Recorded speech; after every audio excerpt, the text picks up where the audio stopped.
நான் தற்போது வேலை செய்யும் நிறுவனம் புதிதாக ஆரம்பிக்கப்பட்டது. நல்ல வளர்ச்சி அடையக்கூடிய நிலையில் உள்ள ஒரு நிறுவனம். அந்த அலுவலகத்தில் இருக்கும் செக்யூரிட்டியின் பெயர் குமரவேல். அலுவலகத்தில் அனைவரும் வேலு என்று அவரை அழைத்தனர். நான் இந்த அலுவலகத்தில் வேலை செய்ய தொடங்கியதில் இருந்து அவரையே பார்த்து கொண்டிருப்பேன். ஏனென்றால் இன்று வரை அவர் சிரித்து நான் பார்த்ததே இல்லை. அவருக்கு வயது 65 வரை இருக்கும். முடி மற்றும் தாடி வெள்ளை நிறத்துடன் உடல் நலிவுற்றபடி இருப்பார். அவருடைய முகம் தீக்காயத்தால் பாதிக்கப்பட்டிருந்தது. அவர் இருக்கும் செக்யூரிட்டி ரூமில் சாமி படங்கள் வைத்திருப்பார். அதிக நேரம் கடவுளை வேண்டிக் கொண்டே இருப்பார். எங்கள் நிறுவனத்திற்கு உள்ளே வரக்கூடிய வாடிக்கையாளர்கள் மற்றும் வேலை பார்ப்பவர்களிடம் இருக்கும் பொருட்களை எல்லாம் வாங்கி பாதுகாப்பாக திரும்ப கொடுப்பார். இதுவரை அவர் மீது புகார் என்று ஒன்று வந்ததே இல்லை. நேர்மையின் மொத்த உருவமாகவே அனைவரும் அவரை சொல்வார்கள். யாராவது ஒரு வேலை கொடுத்தால் சற்று முகம் சுளிக்காமல் அந்த வேலையை முடித்து விடுவார். எதையும் எளிமையாக எடுத்துக்கொள்வார். அவரை முதலில் பார்த்தபோது கொஞ்சம் கடுக்கடுப்பான மனிதர் போல இருப்பார் என்று நினைத்தேன். ஆனால் அவருடைய இயல்பை புரிந்து கொள்ள தொடங்கிய போது அவரை பற்றி அறிந்து கொள்வதில் எனக்கு ஆர்வம் அதிகமானது. அன்று என் பக்கத்தில் இருந்த சக ஊழியர் அந்த செக்யூரிட்டியை அழைத்தார். எனக்கு கொஞ்சம் காஃபி கொண்டு வந்து கொடுங்கள் என்றார். அவர் சரி சார் என்று சொல்லிவிட்டு ஆபீஸ் கிச்சனுக்கு சென்று காஃபி போட்டு டேபிளில் வைத்தார். அவர் மிகவும் பிஸியாக இருந்ததால் காஃபி குடிக்க மறந்துவிட்டார். சிறிது நேரம் கழித்து காஃபியை கொஞ்சம் குடித்து பார்த்துவிட்டு மீண்டும் வேலுவை அழைத்தார். இந்த காஃபி ஆறிவிட்டது, மீண்டும் ஒரு காஃபி செய்து கொடு என்றார். பாவம் அந்த செக்யூரிட்டி அமைதியாக அந்த கோப்பையை எடுத்துக்கொண்டு மீண்டும் காஃபி தயாரிக்க உள்ளே சென்றார். முகம் சுளிக்கவில்லை. இது ஒரு உதாரணம்தான். அவர் அவ்வளவு அமைதியான நற்குணம் கொண்ட மனிதராக இருந்தார். அவரை பார்த்ததும் எனக்கு பரிதாபம் வந்தது. ஏதேனும் பிரச்சனையா என்று தெரியவில்லை. ஆனால் அந்த மனிதர் உள்ளுக்குள் உருகி கொண்டிருந்தார் என்பது மட்டும் எனக்கு புரிந்தது. எல்லோரும் சிரித்து சந்தோஷமாய் இருக்கும் இடத்தில் கூட வேலு சிறிதளவு கூட வாயை சிரிக்கும்படி வைத்துக் கொள்ள மாட்டார். அலுவலகத்தில் பலர் இருந்தனர். ஆனால் என் ஆர்வமோ அவர் மீது மட்டுமே இருந்தது.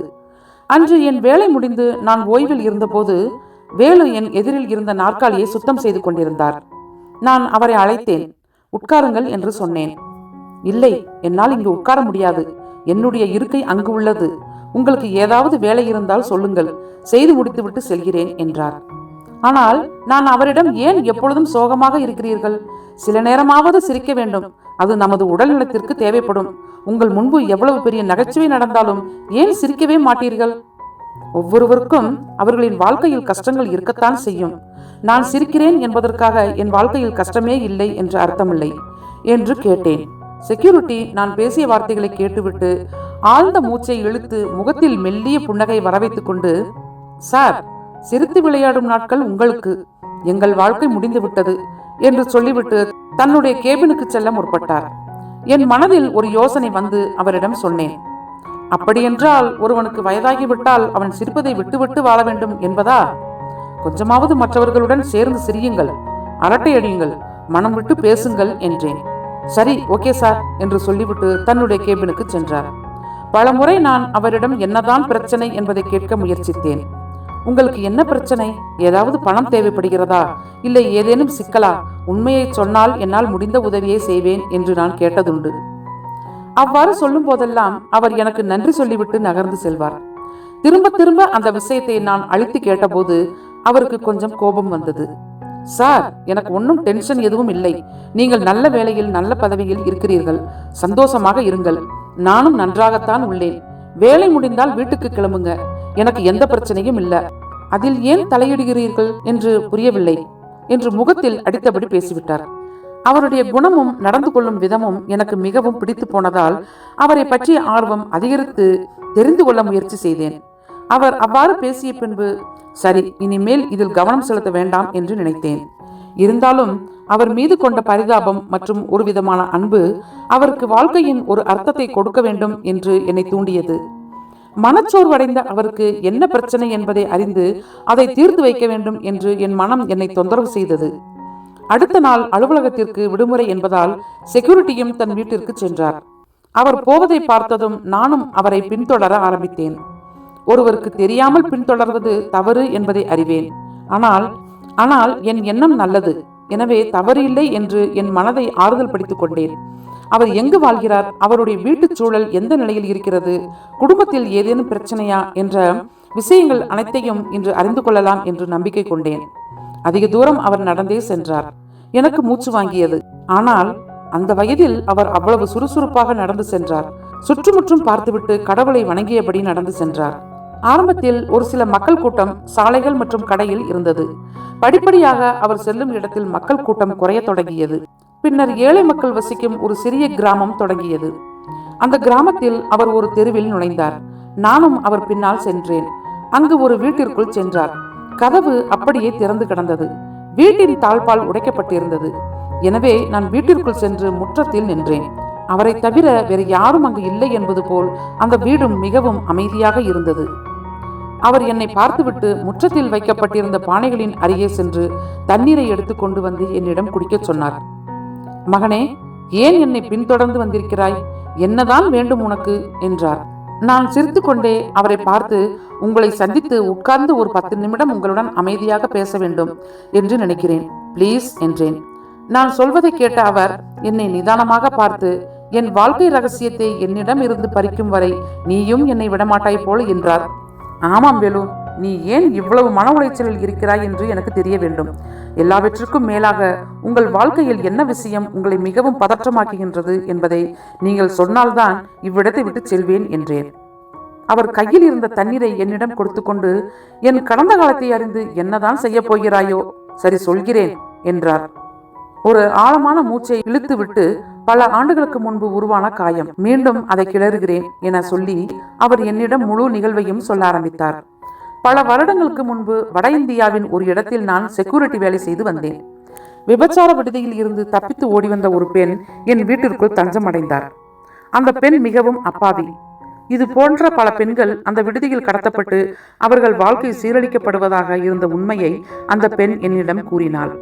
மேலும் அந்த விடுதியை நடத்தி வருவது நகரின் பிரபலமான ஒரு ரவுடி எனவும் அறியப்படுத்தினாள். அப்போது நான் மிகவும் இளம் வயது பையன். என்னை சார்ந்தவர்கள் என்று யாரும் இல்லை. ஆதலால் உயிர் பற்றிய அச்சம் ஏதும் எனக்கு அப்போது இருக்கவில்லை. துணிந்து நான் அவர்களை எதிர்த்து விடலாம் என நினைத்தேன். ஆனால் நான் அவ்வாறு சொல்லி கிளம்பி செல்கையில் அந்த பெண் தடுத்து நிறுத்தினாள். அவர்களை எதிர்த்து காவல்துறையிடம் சொன்னால் கூட அதிலிருந்து எப்படி வெளியே வருவது என்று அவர்களுக்கு தெரியும் என்றும், நான் இருக்கும் இடம் தெரிந்தால் அவர்களை பற்றிய ரகசியம் முழுவதும் தெரிந்துவிடும் என்பதால் என்னை அழிப்பதற்கே அவர்கள் இந்நேரம் படையெடுத்து தேடிக்கொண்டிருப்பார்கள் என்றும் கூறினாள். அவள் சொன்னபடியே வீட்டுக்கு வெளியே 2 பெரிய ரவுடிகள் வந்து நின்றனர். அவர்களுடன் சண்டையிட்டு அவளை நான் காப்பாற்றினேன். உண்மையில் அவள் மிகவும் அப்பாவி. அந்த அப்பாவி பெண்ணின் வாழ்க்கையை அழிப்பதற்கான சதி முழு மூச்சில் நடக்கிறது என்று வேதனைப்பட்டு வேறு இடத்திற்கு பாதுகாப்பாக அழைத்து சென்று விட ஆசைப்பட்டேன். ஆனால் அன்று இரவு அவள் தற்கொலைக்கு முயற்சி செய்தாள். அவளை தடுத்து நிறுத்தி, எதற்காக இந்த முடிவெடுத்தாய் என்று கேட்டேன். அதற்கு அவள், இது போன்ற இடத்திலிருந்து வந்த நான் என்னுடைய வாழ்க்கையை வாழ முடியுமா? எனக்கு எதற்கு ஒரு வாழ்க்கை? தப்பித்தால் போதும் என்று ஓடி வந்தேன். ஆனால் நான் உயிரோடு வாழ்ந்தால் என்னை மக்கள் எப்படி பார்ப்பார்கள்? எனக்கென ஒரு வாழ்க்கை வேண்டுமா என்ன என்று கூறினாள். என்னை காப்பாற்றியதற்கு நன்றி. நான் விடைபெறுகிறேன். நாளை காலை இந்த இடத்தை விட்டு செல்கிறேன் என்று கூறினாள். சரி, எதுவாயினும் நாளை காலை பார்த்து கொள்ளலாம். இப்பொழுது தூங்கு. அவசரப்பட்டு எந்த ஒரு முடிவையும் எடுக்கக்கூடாது என்று அவளிடம் சொல்லிவிட்டு இரவு தூங்கச் சென்றேன். ஆனால் தூக்கம் என் கண்ணை விட்டு வெகு தொலைவில் இருந்தது. அறியாத அப்பாவி அவள். அவளுக்கு நடந்தது வெறும் விபத்துதான். அவளுடைய மனதில் இருந்து சிந்தித்து பார்த்தேன். ஒன்றும் அறியாத ஒரு நல்ல பெண்ணை பழி சொல்லி வாழ்க்கையை அழிக்க நினைப்பது எவ்வளவு பெரிய குற்றம். இந்த நிலையில் இருக்கும் அவளை திருமணம் செய்து கொண்டு ஒரு நல்ல வாழ்க்கையை கொடுப்பது ஒன்றும் தவறில்லை. இவ்வாறு எனக்கு நானே பேசிக்கொண்டு உறுதியான ஒரு முடிவினை எடுத்தேன். மறுநாள் காலை அவளை நான் திருமணம் செய்து கொள்வதாக கூறினேன். முதலில் மறுத்தவள் பின்பு ஒத்துக்கொண்டாள். அவளும் மகிழ்ந்து நன்றி நிறைந்த கண்களால் என்னை பார்த்தாள். நாங்கள் இருவரும் திருமணம் செய்து கொண்டோம். ஆனால் அங்கு இருக்கும் ரவுடிகளால் எங்களுக்கு மீண்டும் மீண்டும் தொந்தரவு ஏற்பட்டதால் நாங்கள் வேறு இடத்திற்கு குடிபெயர்ந்தோம். அது ஒரு அழகான ஊர். அது நாங்கள் இருந்த ஊருக்கு 2 ஊர் தள்ளி இருந்தது. அந்த கிராமத்தில் குர்காவாக நான் இருந்தேன். ஊரில் அனைவரும் எங்களுடன் நன்றாக பழகினார்கள். அப்படியே எங்களுடைய வாழ்க்கை நகர்ந்தது. எங்களுக்கு ஒரு மகனும் பிறந்தான். என் மகன் மற்றும் மனைவி இருவருமே எனக்கு என் உயிரை விட முக்கியம். நான் அவர்களை மிகவும் நேசித்தேன். நன்றாக வாழ்க்கை சென்று கொண்டிருக்க மீண்டும் அந்த ரவுடிகளின் கூட்டம் எங்களை கண்டுபிடித்தது. அவர்களை எதிர்ப்பதற்கு என்னிடம் தைரியம் இருந்தது. ஆனால் அந்த ரவுடிகள் நேரடியாக என்னிடம் மோத திறமை இல்லாததால் வேறு விதமாக விளையாட்டை தொடங்கினார்கள். என் மனைவி விபச்சார விடுதியில் இருந்து வந்தவள் என்றும் அவள் வந்ததால் அந்த ஊரின் புனிதம் கெட்டுவிட்டதாகவும் அந்த கிராமத்தில் இருந்த அனைவரிடமும் சொல்லி வெறுப்பை உருவாக்க திட்டமிட்டனர். நான் அந்த ஊருக்காக என் உயிரையும் துச்சம் என நினைத்து காவல் காத்தேன். அவ்வாறு நான் காவல் காத்ததை உணர்ந்த சிலர் எனக்கு ஆதரவாக பேசினர். ஆனால் ஒரு பகுதி மக்கள் புனிதம் கெட்டுவிட்டது என்று பேச அவர்களுடன் சேர்ந்து அந்த ரவுடிகள் கூட்டம் இரவு நேரத்தில் எங்களை தாக்க ஆரம்பித்தது. நான் என் மகனுடன் ரோந்து வேளையில் இருந்தபோது எனது மனைவியை கொலை செய்ய திட்டமிட்டனர். குடிசைக்கு தீ வைத்தனர். என் கண்முன்னே எனது மனைவி எரிந்து சாம்பலாவதை பார்த்தேன். என்னால் ஒன்றும் செய்ய முடியவில்லை. அவள் இறந்ததை பார்த்தவுடன் என் உலகம் முடிந்துவிட்டது என்று நினைத்தேன். கொஞ்சம் மூச்சிருக்கும் போது, நீ நம் மகனை எடுத்துக்கொண்டு ஓடிவிடு என்று எச்சரித்து, நம் மகனை எப்படியாவது காப்பாற்றிவிடு என்று அழுது கொண்டே உயிரை விட்டாள். நான் என் மகனுக்காக அங்கிருந்து ஓடி வந்தேன். ஆனால் என் மனைவி கண்முன்னே எரிவது மட்டும் என் கண்களிலேயே இருந்தது. அவள் மனதை நான் படித்த பின்பு தேவதையின் உருவமாய் அவளை கண்டேன். அந்த தேவதையை என் கண்முன்னே எரித்து விட்டார்கள். நான் என் மகனை என் மார்பில் வைத்துக்கொண்டு ஓடினேன். சந்தர்ப்பம் கிடைக்கும் போது எப்படியாவது தப்பித்து விடலாம் என்பதால் ஒதுக்குப்புறமான இடத்தில் பதுங்கி இருந்தோம். நான் ஒரு குழந்தையைப் போல அழுதேன். என் மகன் தனது தாயை நினைத்து சத்தமாக அழுதான். வேறு வழியின்றி என் மகனையாவது காப்பாற்ற வேண்டும் என்று எண்ணி ஊரை விட்டு போக முடிவு செய்தேன். அடுத்த நாள் கிராமத்தை விட்டு வெளியேறினேன். ஆனால் அந்த கூட்டம் எங்களை விடவில்லை. அத்தனை பேர் எதிர்த்து நின்று இருக்க நானும் என் மகனும் தனியாக நின்றோம். அங்கிருந்தவர்கள் என் மனைவியை பற்றி தொடர்ந்து தவறாக பேசிக் கொண்டிருந்தார்கள். எனக்கு கோபம் கடுமையாக வந்ததால் மீண்டும் ஒரு முறை என் மனைவியை பற்றி தவறாக பேசினால் பேசும் ஒருவரையும் உயிருடன் விடமாட்டேன். பொறாமை, பேராசை, நன்றி மறக்கும் குணம் என்ற கேடுகட்ட எண்ணங்கள் கொண்ட மனிதர்கள் என் முன்னே பலர் இருக்க, அப்பாவியான என் மனைவி விபச்சார கூட்டத்திற்குள் நுழைந்து வெளிவந்தது ஒன்றும் பெரிய தவறில்லை. இவ்வாறு சொல்லி அங்கிருந்த ரவுடிகளை ஒரு கை பார்த்துவிட வேண்டும் என்று நினைத்து என் மகனை ஒரு பாலடைந்த வீட்டில் தங்க வைத்துவிட்டு அந்த விபச்சார கூட்டத்திற்கு ஒரு முடிவினை கட்ட வேண்டும் என்று முடிவு எடுத்தேன். அங்கு சென்று அங்கிருந்த ரவுடிகளை அடித்து மேலும் பல அப்பாவி பெண்களை காப்பாற்றினேன். ஆனால் நான் திரும்ப வந்து பாலடைந்த வீட்டிற்குள் வந்து பார்த்தபோது எனது மகனை காணவில்லை. நான் என் மகனை கண்டுபிடிக்க கடுமையாக முயற்சித்தேன். ஆனால் அவன் எங்கும் கிடைக்கவில்லை. யாரோ வந்து உங்கள் மகனை கடத்தி சென்று விட்டதாக அங்கு இருந்தவர்கள் சொன்னார்கள். உங்கள் மகன் அந்த ரவுடிகளால் கொலை செய்யப்பட்டதாக கூட இருக்கலாம் என்றும் சிலர் கூறினர். அங்கிருந்த ஒரு சிலர், அவர் உயிருடன் இல்லை என்றால் நீங்கள் என்ன செய்வீர்கள்? இந்த மக்கள் உங்களையும் கொன்று விடுவார்கள் என்று சொல்ல ஆரம்பித்தனர். அவர்கள் என்னை வலுக்கட்டாயமாக அவர்களுடன் அங்கிருந்து அழைத்துச் சென்றனர். நான் அவனை உடன் வைத்திருந்தால் இழந்திருக்க மாட்டேன். என் மனைவியின் இறுதி ஆசையை நிறைவேற்ற முடியாத பாவியானேன். இந்த மனக்குழப்பம் என்னை தினமும் தின்று கொண்டிருக்கிறது. நான் என் மகன் மற்றும் மனைவி நினைவாக நாளுக்கு நாள் இறந்து கொண்டிருக்கிறேன். என் மகன் உயிருடன் இருந்தால் அவன் எங்கிருந்தாலும் நலமாக இருக்க வேண்டும். எப்படியாவது ஒரு அதிசயம் நடந்து அவன் மீண்டும் என்னிடம் கிடைக்க வேண்டும் என்று தினமும் பிரார்த்தனை செய்கிறேன். அவன் மட்டும் இல்லாமல் இருந்திருந்தால் நான் என் மனைவியுடன் அங்கேயே இருந்திருப்பேன். ஆனால் இந்த வயதான தந்தையை அவன் ஒரு நாள் சந்திப்பான் என்ற நம்பிக்கையில் அவனுக்காக காத்திருக்கிறேன். இதையெல்லாம் சொல்லிக்கொண்டே வேலு அழத் தொடங்கினார். இப்போதும் அவரது கண்களில் இருந்து கண்ணீர் வருகிறது.